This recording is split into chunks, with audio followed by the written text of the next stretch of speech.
प्रेम से बोलिए शंकर भगवान की जय। माता गौरी पार्वती गणपत ललनमा की जय। हर हर महादेव। देवों का देव महादेव जी के चरण में प्रणाम करती हूँ, मेरा प्रणाम स्वीकार हो। माता गौरी पार्वती गणपत ललनमा के चरण में प्रणाम करती हूँ, माता और पिताजी के चरण में प्रणाम करती हूँ, साहब हरेंद्र नंद भैया के चरण में प्रणाम करती हूँ, नीलम दीदी के चरण में प्रणाम करती हूँ, मेरा प्रणाम स्वीकार हो। सब गुरु भैया बहना के चरण में प्रणाम करती हूँ, मेरा प्रणाम स्वीकार हो। गुरु भाई बहना, मैं एक कथा सुनाने जा रही हूँ, इस कथा को पूरा सुनिए और रहस्य जानिए। हर हर महादेव। गुरु भाई बहना, एक समय की बात है, सिंघलदीप नगरी में एक भीमसेन नाम के एक राजा रहा करते थे और उनकी पत्नी माल्यावती। राजा के द्वार से कोई भी निराश नहीं लौटता था। राजा अपने प्रजा को, किसी व्यक्ति को भी भूखे नहीं रहने देते थे। राजा के द्वार पे कोई भी मांग लेता था कि राजा साहब, आप जो पहने हुए हैं वो वस्त्र मुझे चाहिए, तो राजा हंसकर वो वस्त्र भी खोलकर और दूसरे वस्त्र पहनकर राजा दे दिया करते थे।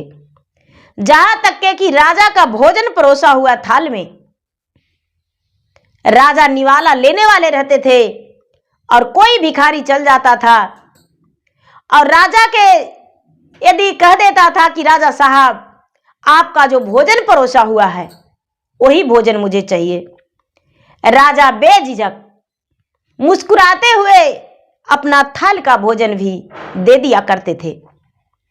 राजा का समय धीरे धीरे बहुत खुशी से व्यतीत हो रहा था। राजा की पत्नी जो थी वो गर्भवती थी। उसका औद्र से एक कन्या जन्म लिया। कन्या का नाम रूप सुंदरी रखा गया। रूप सुंदरी भी बड़ा सुंदर थी, बड़ा नेक विचार के थी। रूप सुंदरी धीरे धीरे बड़ी हो गई। राजा साहब अपने राजमहल के अंदर शिक्षक को बुला के और उन्हें पढ़ाई लिखाई शुरू कर दिए। धीरे धीरे समय व्यतीत हो रहा था। रूप सुंदरी जो थी वो 16 वर्ष की हो गई थी। राजमहल के अंदर ही रहती थी, राजमहल से कभी बाहर नहीं जाती थी। एक दिन के बात है कि दीदी 500 वर्ष बूढ़ा व्यक्ति, जो कोई अनुमान भी नहीं लगा सकता है कि इतना वृद्ध व्यक्ति कैसे जीवित रह सकता है, लेकिन सतयुग का जमाना था और सतयुग में दीदी लोग कहते हैं कि 1000 वर्ष से 2000 वर्ष भी जीवित रहते थे। उसी तरह 500 वर्ष का बूढ़ा व्यक्ति राजा के द्वार पर गए। बड़ा मीठे मीठे स्वर में भजन सुनाना शुरू कर दिए। राजा उनकी भजन सुनकर भावुक हो गए और भावुक होकर राजा कहते हैं कि महात्मा, आपका भजन सुनकर मैं बहुत प्रसन्न हूं। मेरे मन जो है तृप्त हो गया, आनंद हो गया मेरा दिल। आप कुछ भी मांगिए वो वर हम देने को लिए तैयार हूं। इतना सुनते ही वो महात्मा कहते हैं कि राजन, आप यदि अपने बातों से मुकर जाएंगे तब। राजा बोले, नहीं महाराज, ऐसा नहीं हो सकता है। आज तक के मेरे द्वार से कोई भी निराश नहीं लौटा है। मैं उसे हर खुशी पूरा कर दिया हूं। यदि आप राजमहल भी मांग लेंगे तो खुशी में आपका राजमहल भी हम दे देंगे। महात्मा कहते हैं कि महाराज, आपका राजमहल से मुझे कोई जरूरत नहीं, उससे भी बड़ा कीमती आपके पास है, जो आपका जिंदगी में सबसे बड़ी है, मैं उसी को मांगने जा रही हूं। ये बात सुनकर राजा तो दंग रह गए और कहते हैं कि अरे, सोना चांदी रुपया पैसा धन दौलत दान में देना मेरा सौभाग्य है। ये बात सुनकर महात्मा कहते हैं कि नहीं, सोना चांदी रुपया पैसा धन दौलत नहीं, आपका एक कन्या है, मैं उसी कन्या को आपसे मांग रहा हूं। आप अपना कन्या को ब्याह मेरे हाथ साथ कर दीजिए। इतना सुनते ही राजा कहते हैं कि रे, जो बोला कभी दोबारा मत बोलना। अपने कन्या का विवाह हम तुम्हारे साथ कैसे कर सकते हैं? राजा महात्मा को देखते ही घूर घूर के और नजर उठाकर देखकर कहते हैं, महात्मा जो भी बोले कभी दोबारा इस बात को दोहराना नहीं। मैं अपने कन्या का विवाह तुम जैसा वृद्ध व्यक्ति के साथ नहीं कर सकते हैं। महात्मा कहते हैं कि राजन, तुमने बातों से मुकर गए हो, तुम मेरे बात को उल्लंघन किया है, भगवान तुझे माफ नहीं करेगा और तेरा कन्या से तो मैं विवाह करके ही रहूंगी। मैं तेरा कन्या से विवाह करके रहूंगा और चाहे जो कर ले। राजा सोचते हैं कि यदि यह जीवित रह जाएगा तो मेरा कन्या से विवाह कर लेगा। राजा साहब तुरंत जल्लाद को बुला के और महात्मा को खूब पिटाई करवाए। लेकिन महात्मा जो हैं, महात्मा बूढ़े बाबा बार बार कह रहे हैं कि जल्लाद तुम मुझे जितना मार लो, लेकिन मैं राजा की पुत्री से विवाह करके ही रहूंगा। राजा को सभी जल्लाद सुनाया कि महाराज ये तो बड़ा अटल है, बार बार इसके होठों पे आ रहा है कि मैं राजकुमारी से ब्याह करूंगा, राजकुमारी रूपमती से ही ब्याह करूंगा। राजा साहब अब क्या किया जाए? राजा साहब जल्लाद को बोले कि अरे इसे फांसी के तख्ते पर चढ़ा दो। राजा के जल्लाद जो थे सेनापति सब मिलकर उसी जगह पे फांसी का तख्ते बना दिए और महात्मा को फांसी चढ़ाने ही वाले थे कि राजकुमारी झरोखा पर से देख रही थी, चारों तरफ घूम रही थी राजमहल में और झरोखा पर से देख रही थी। राजकुमारी रूपमती देखी, बड़ा जोर से चिल्लाई, भाई जल्लाद, उस बूढ़े व्यक्ति को क्यों फांसी दिया जा रहा है? अरे उसका तो मांस ढुला हुआ है, बाल पका हुआ है, शरीर तो लगता है कि आज मरे या कल, उसे क्यों फांसी दिया जा रहा है? फांसी रोक दिया जाए। जल्लाद लोग बोले, अरे भाई, राजा कहते हैं कि फांसी दे दो और राजा की बेटी जो है रूपमती वो कहती है कि फांसी रोक दिया जाए। मैं किसका बात सुनूं? फांसी रुक गया। राजकुमारी जिस जगह पे फांसी पड़ रहा था, महात्मा को उसी जगह पे राजकुमारी रूपमती आ गई। अपने पिता से अर्जी लगाई कि पिताजी, आखिर क्या कारण है जो इस बूढ़ व्यक्ति को, वृद्ध व्यक्ति को आप फांसी दे रहे हैं? ऐसे भी तो ये बहुत जल्द मरने वाला है। राजा कहते हैं, बेटी, इस बात को तुम्हें सुनना भी अपने आप को बड़ा बेकार लगेगा। राजकुमारी रूपमती कहती है कि पिताजी, एक बार आप कह के तो देखिए, क्या बात है जो मुझे सुनकर बेकार लगेगा? राजा कहते हैं कि पुत्री, 500 वर्ष का बूढ़ा व्यक्ति कहता है राजकुमारी रूपमती से हम ब्याह करेंगे। क्या इस बूढ़े व्यक्ति से हम तुम्हारा ब्याह कर दें? मैं तो सोना चांदी रुपया पैसा धन कपड़ा सब कुछ दान करता हूं, लुटाता हूं, लेकिन क्या मैं तुम्हें भी इसके हाथ सौंप दूं? ये बात सुन के रूपमती मुस्कुराते हुए बोली, पिताजी, जो दानी होते हैं वो सब कुछ दान करते हैं, तो भला आप क्यों नहीं ये वृद्ध व्यक्ति को मांगा हुआ वरदान पूरा कर सकते हैं। राजा अपने बेटी को हाथ पकड़ के कहते हैं, बेटी सब कुछ हम त्याग कर सकते हैं, लेकिन अपना कलेजे का टुकड़े का नहीं। तू तो मेरा प्राण हो, तू तो मेरा कलेजे का टुकड़ा हो। अरे तुम्हें देखते तो मेरा सुबह होता है और तुम्हें देखते शाम होता है। बेटी हम तुमको ब्याह इसके साथ नहीं कर सकते हैं। राजकुमारी रूपमती बोली, पिताजी भला कर्म के लिखा कौन मिटा सकता है? आप नहीं जानते, मेरा ब्याह इसके साथ कर दीजिए। राजकुमारी हठी बन गई और तुरंत माली से बोलकर 2 गजले मंगवाई, बेली चमेली से गुथा हुआ फूल का हार।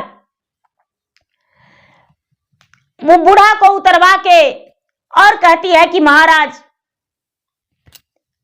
आप तो वृद्ध हैं, कोई बात नहीं, मैं तो 16 वर्ष की हूं राजकुमारी, लेकिन मैं आपसे ब्याह करने के लिए तैयार हूं। जो बूढ़ा है वो कहता है कि क्या तुम मेरे साथ खुश रह सकती हो? क्या तुम मेरे साथ ब्याह करने के लिए राजी हो? तो हाँ, अब तो इस राज को आंच नहीं आएगा, ये राज बच जाएगा। और बूढ़ा बाबा तनिक भी देर नहीं किए और राजकुमारी रूपमती को गले में फूल की हार डाल दिए। फूल की हार डाल दिए और राजकुमारी रूपमती को मांग में सिंदूर भर दिए। भर के हाथ पकड़ लिए। राजा भीमसेन देखते ही देखते रह गए। वहां से राजा कहते हैं कि तो ठीक है, तूने अपना मर्जी से शादी की हो और जाओ मेरे पास से। मैं क्या करूं? क्या किए वो महात्मा 500 वर्ष का बूढ़ा रूपमती को लेकर चले गए राजा की राजमहल से। 1 से 1.5 कोस दूरी में एक झोपड़ी था। वो बाबा को झोपड़ी में रूपमती को लेकर चले गए। झोपड़ी में लेकर चले गए। रात्रि हो गया। महात्मा कहते हैं कि हे प्राण प्रिय, मेरे पास तो कोई अन्न नहीं है, कोई भोजन नहीं है, क्या खाओगी, क्या पियोगी? रूपमती कहती है कि हे स्वामीनाथ, मुझे तो आपका चिंता लगा हुआ है कि आप क्या खाएंगे और आज रात कैसे कटेगा। मेरा फिक्र मत कीजिए। महात्मा कहते हैं कि जल है घड़े में, जाकर पी लो। बेचारी रूपमती घड़े के पास गई, 1 गिलास में पानी लेकर और पहले अपने बूढ़े पति, जो 500 वर्ष का बूढ़ा पति था, उसको पानी पिला दी और खुद को पी ली। सो गई। सवेरा हुआ तो महात्मा कहते हैं कि रे प्राण प्रिय, तू राजमहल की राजकुमारी हो, जाना चाहती हो तो राजमहल के अंदर जा सकती हो। मैं तो बस यूं ही जीवन बिता लेंगे, मेरे साथ रह के कितना दिन भूखा रहोगी। राजकुमारी रूपमती कहती है, महाराज मैं तो आपके हो चुकी हूं पूरा से पूरा। मैं तो अपने पिता के घर छोड़ आई हूं और भला मैं कैसे राजमहल जा सकती हूं। लोगों कहते हैं कि पुत्री का घर से डोली और ससुरा से अर्थी निकलता है। मैं तो ससुराल आ चुकी हूं, ये झोपड़ी ही मेरा ससुराल है। आप तो उस दिन भी भूखे रह गए। रात्रि हुआ, शाम का समय हुआ। जो वृद्ध व्यक्ति थे महात्मा, वो भगवान भोलेनाथ के सुमरन करने लगे। हे भगवान, हे भोलेनाथ, मैं आपको आराधना कर रहा हूं। मेरा जो पत्नी है वो भूखी है, कुछ तो दे दीजिए। भगवान स्वयं 2 थाल में, सुंदर सोने का थाल में, एक बालक के रूप में पहुंचा गए भोजन आकाश से। भोजन देखकर राजकुमारी बड़ा दंग रह गई। स्वामीनाथ, सोने का थाल में भोजन, ये कहां से आया? कौन दे गया? बूढ़े व्यक्ति कहते हैं कि अरे, किसी को शायद दया माया लग गया होगा, तो मेरे पास भोजन लाके दे दिया है, खा लो और हम भी खा लेंगे। दोनों प्राणी भोजन कर लिए। भोजन कर लेने के बाद रात में सोने के लिए तो एक चटाई कुश का था। राजकुमारी तो गदा पर सोने वाली थी, राजमहल में रहने वाली। बूढ़ा व्यक्ति भगवान से कहते हैं कि हे भगवान, ये राजकुमारी राजमहल की है, और जैसा जैसा आप कह रहे हैं महाराज, उसी तरह मैं भी कर रहा हूं, लेकिन इस राजमहल का, राजकुमारी का दुख मुझसे देखा नहीं जा रहा है महाराज। ये राजकुमारी चटाई पे कैसे सोएगी, जमीन पे? इतना भगवान को सुमिरन किया वृद्ध व्यक्ति, और तुरंत सुंदर सा तकिया, तोशक और चादर सुंदर सा आ गया, बिछ गया वहां पर। राजकुमारी झोपड़ी में तोशक, तकिया और चादर देखकर बड़ा प्रसन्न हो गई। अरे, इतना सुंदर बिछौना कहां से आ गया? राजा भीमसेन कहते हैं अपने दासियों लोग से, सेना से, कि जाओ, मेरा पुत्री कैसी है, जाकर देख लाओ। रानी तड़प तड़प के रह रही थी कि हे भगवान, मेरा पुत्री एकलौती कैसे होगी उस झोपड़ी में। दासी लोग और सेना लोग देखने गए तो देखते हैं कि सोने के थाल में भोजन कर रही है, और दोनों बड़ा प्रेम से बातें कर रही है, बड़े मुस्कुरा मुस्कुरा के बातें कर रहे हैं। जाके दासी लोग, नौकर लोग बोला कि रूपमती राजकुमारी, राजा साहब आपको बोले हैं कि आप यदि चाहें तो राजमहल के अंदर चल सकते हैं, क्या आप राजमहल के अंदर चलेंगे? राजकुमारी रूपमती बोली, अरे, मेरा तो उसी दिन राजमहल छूट गया जिस दिन हम त्याग करके निकल गए घर से, और बेटियां तो प्राय धन होती है, हम तो अपने माता पिता को त्याग करके और अपना ससुराल आ गई हूं। एक दासी जो थी रानी, सोने का सिक्के भरे एक मोहरे दी थी, हीरा रतन जड़ा हुआ गले का हार। दासी जो है राजकुमारी रूपमती को दी कि महारानी राजकुमारी, ये आपके लिए भेंट दिए हैं, महारानी दिए हैं आपके लिए भेंट है, आप स्वीकार करें। राजकुमारी रूपमती कहती है कि नहीं, ये मेरे भाग में नहीं है, मेरे पास से ले जाओ, मेरे पति ही परमेश्वर है। यदि कच्चे धागे भी मेरे गले में रहेगा तो मेरे लिए हीरा रतन से कम नहीं, इसीलिए मैं इससे स्वीकार नहीं करूंगा। राजकुमारी रूपमती लौटा दी। नौकर लोग ले जाकर रानी को दे दिए कि रानी साहब, महारानी राजकुमारी नहीं लिए हैं। राजा रानी कहते हैं, किस घमंड में वो चूर है जो इसे ठुकरा दी। धीरे धीरे धीरे धीरे 1 महीना हो गया। जब 1 महीना हो गया तो राजकुमार जो हैं, वो जो बूढ़ा व्यक्ति हैं, वो कहते हैं कि अरे, क्या तू अपने माता पिता को मुझसे मिलने के लिए बुला सकती हो? राजकुमारी रूपमती बोली, हे स्वामीनाथ, मेरे माता पिता कैसे आएंगे मुझसे मिलने? मैं तो माता पिता को खिलाफ आपसे ब्याह कर लिया हूं, और मेरे माता पिता नहीं आ सकते हैं।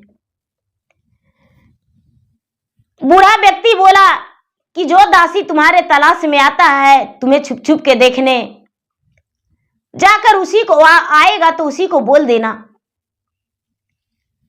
जब शाम के समय में दासी समाचार लेने आया तो उसी से राजकुमारी रूपमती बोली कि मेरे माता पिता को मुझसे मिलने भेज देना, क्योंकि मैं इस जगह से स्थान छोड़ाकर और बहुत दूर जाने वाला हूं। मैं कहां जाऊंगा कोई पता नहीं, हो सकता है दोबारा अपने माता पिता से मैं ना मिलूं। इतना कहते ही दासी तुरंत राजमहल के अंदर जाके राजा रानी से बोले। राजा रानी सवेरे सवेरे रूपमती के झोपड़ी में पहुंच गए। जब रूपमती के झोपड़ी में पहुंच गए दीदी, तो रूपमती उसमें बैठकर चाय नाश्ते कर रही थी और जो जोगी बाबा थे वो पूजा पे बैठे हुए थे, भगवान को ध्यान लगाए हुए थे। भगवान को बड़े प्रेम से ध्यान लगाकर और चुपचाप भगवान को स्मरण कर रहे थे। जब भगवान को ध्यान लगाए हुए थे, ये जो राजा हैं, राजा पहुंचे। जब राजा पहुंचे तो कहते हैं कि क्या कहते हैं बेटी, तूने क्या राजमहल चलने को लिए तैयार हो? पिताजी, राजमहल जाने को लिए मैं तैयार नहीं हूं, बस मैं आपको तो इसलिए बुलाई हूं कि मैं यहां से कहीं दूर जाने वाला हूं और यदि चले जाएंगे तो दोबारा मिल पाएंगे या नहीं, इसीलिए आपको हम मिलने को लिए बुलाई हूं। जो बूढ़ा व्यक्ति थे रूपमती का पति, और उठकर अपने ससुर को चरण छूने गए और जब चरण छूने गए तो कहते हैं कि ए बूढ़ा, तू मेरा चरण स्पर्श मत करो। अरे तुम्हें आशीर्वाद देकर क्या करेंगे, आज नहीं कल मेरा बेटी विधवा हो जाएगी और मेरा बेटी तो मेरे ही द्वारा आएगी, इसीलिए अपना पांव गंदा तुमसे क्यों करेंगे। इतना कह के राजा खड़े हो गए। राजकुमारी रूपमती अपने पिता को मुख देखते ही देखते रह गई। धीरे धीरे घंटों 2 घंटा हुआ और ये जो बूढ़ा व्यक्ति थे भगवान को सुमिरन करते हैं कि हे भगवान, जैसे आप कहें उसी तरह हम किए, अब तो मेरा काया पलट दीजिए, आप जो बोले वो हम कर दिए और उसी हाल में मुझे राजकुमारी स्वीकार कर लिया है, इसीलिए आप मेरा सुंदर तन लौटा दीजिए। मैं आपका भक्त तो जरूर हूं, लेकिन आप मुझसे बहुत परीक्षा ले चुके हैं। भगवान स्वयं वहां विराजमान हो गए। भगवान ब्रह्मा विष्णु और महेश विराजमान हो गए उस संत के पास जो 500 वर्ष का वृद्ध व्यक्ति था। उसे एक छोटा सा फल दिए और बोले कि लो, ये प्रसादी के रूप में स्वीकार कर लो।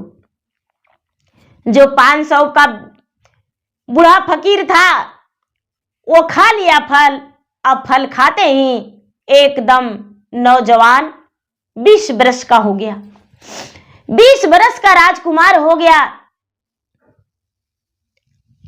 जाके राजकुमार अपने राजकुमारी के पास गया और बोला, रूपमती आप मेरे घर चलो। रूपमती कहती है कि तुम कौन हो और मेरे पास क्यों आए हो? मेरे पति मंदिर गए हैं पूजा करने और मंदिर से अवश्य आएंगे। वो तो 500 वर्ष का बुढ़वा जो था वो जवान हो गया, वो तो खुद जवान था, भगवान का लीला रचा हुआ था। कहते वो जो आया तो बोला कि देखिए हम ही हैं तुम्हारा पति।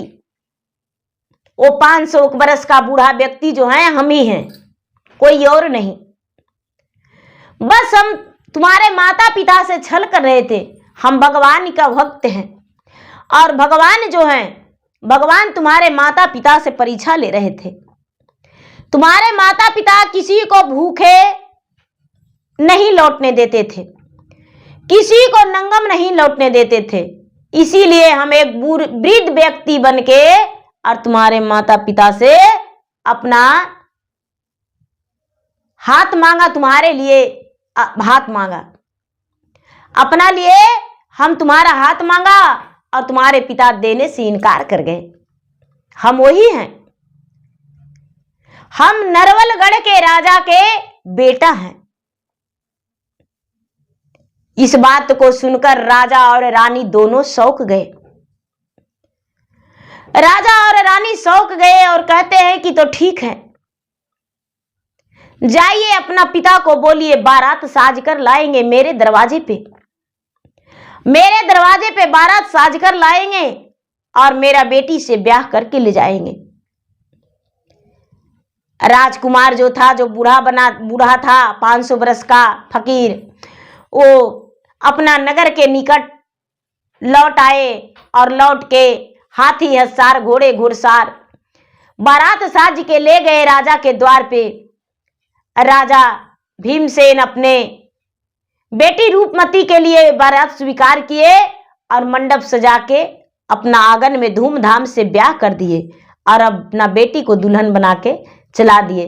रूपमती जो थी 500 बरस बूढ़ा व्यक्ति के साथ अपना क्यों शादी की?